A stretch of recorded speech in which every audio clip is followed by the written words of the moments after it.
brain that processes language and communication is different from the other that processes like singing and music.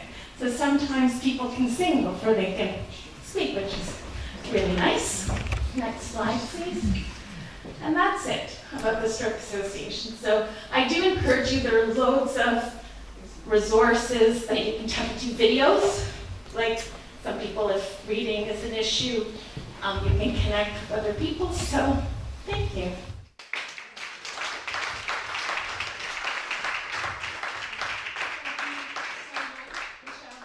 The government do pay a percentage of funding for stroke.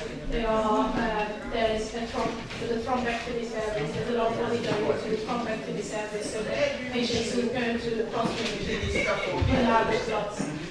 But we will strive, continue to work together, and you never know, we might be there talking to say because Dharma soon to tell a bit more.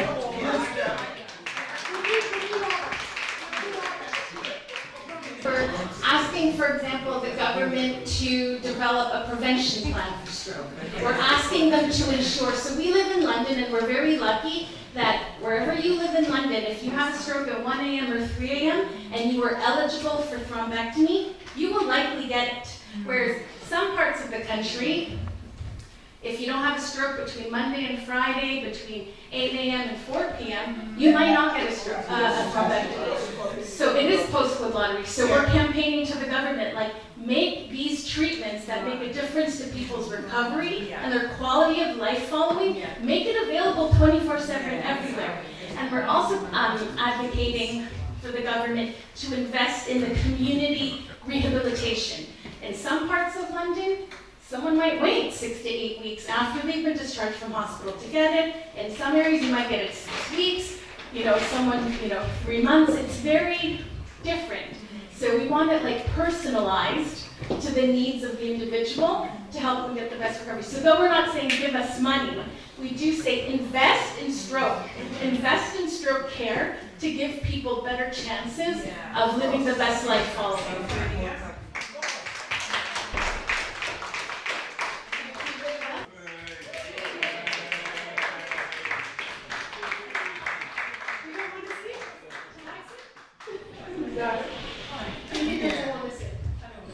Hi everyone. So my name is Julie. I am about to tell you my story, and you can ask me questions at the end. So 2020, which is a year that everyone remembers, 2020. So at the height of the pandemic in April, I had a brain injury. I don't say stroke, I say brain injury. I had a brain injury known as a stroke.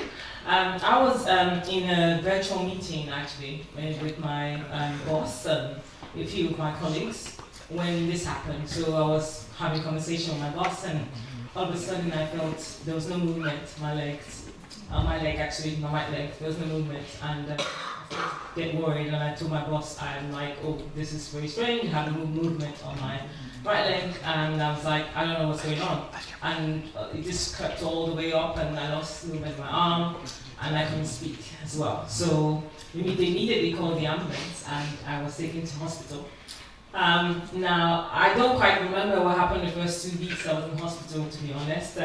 I thank God that Dr. Mina reminded me of some of the things that happened in hospital, and I have Dr. Sawa as well. So basically, I was told I had a stroke. I didn't quite understand it. As you know, having a brain injury, you are left with the lack of not functioning as it should be. And I was actually in hospital for 3 months. Now, during that pandemic, no one could visit. Can you imagine that you didn't have any guests to come see you in the hospital? You're just there. So I had 3 months of them actually working out bringing my blood pressure down, and also in rehabilitation. So I moved from Charing Cross to Chelsea, and then back to Charing Cross as well. So I'm not going to go to stay too long on what happened during that time. I'm just going to say that the journey has been an interesting one, a difficult one. I'm not going to come here and say, oh, it was all rosy. No, it wasn't. Tough times, difficult times, times of depression. And Dr. Sawa shared the slides of what you actually go through, the experience that you go through when you suffer the stroke. Now, the thing is, you find out that the life changes for you. There are things that you love doing but you can't do anymore. Now, I couldn't walk. I couldn't move my arm on my right side. Mobility on my right side was pretty much gone. So basically, I had to learn everything again. Now, I never thought I'd be able to walk like this as I'm walking today. I never thought I'd be able to use my hand like this. And I never thought I could use a cutlery again. Never thought I could speak. Like I said, I lost my speech and I had to have speech therapy. So I went through all of that. Now, it was 5 years last month, 5 years of, since 2020, 5 years just last month. And I'm a Christian as well, so I just signed up for my life and the fact I'm alive. So you learn to actually make changes to your life. You you think about other ways you can enjoy life. You have hobbies, different hobbies. You can still have old hobbies, you're lucky.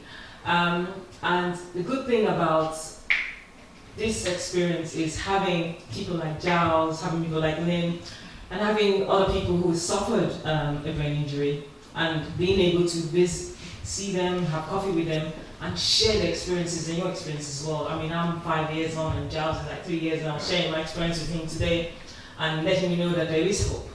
And I really think that with determination, really, because I'm a very determined person, and I know that I've spoken to Dr. Sawa about not taking my medication, if I could, because I'm a person that I've gone from not taking any medication to taking medications like 4, 5 when I first started, which was difficult for me.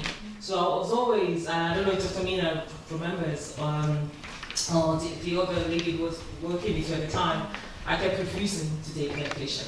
And I kept refusing because I didn't want to.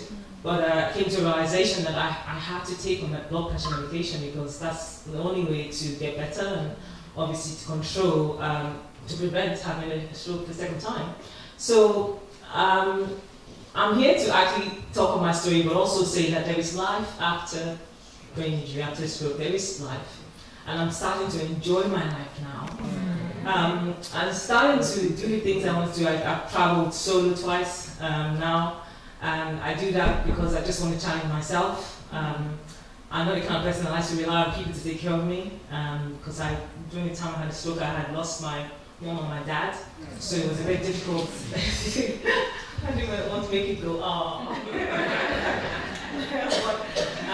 So for me, it's been,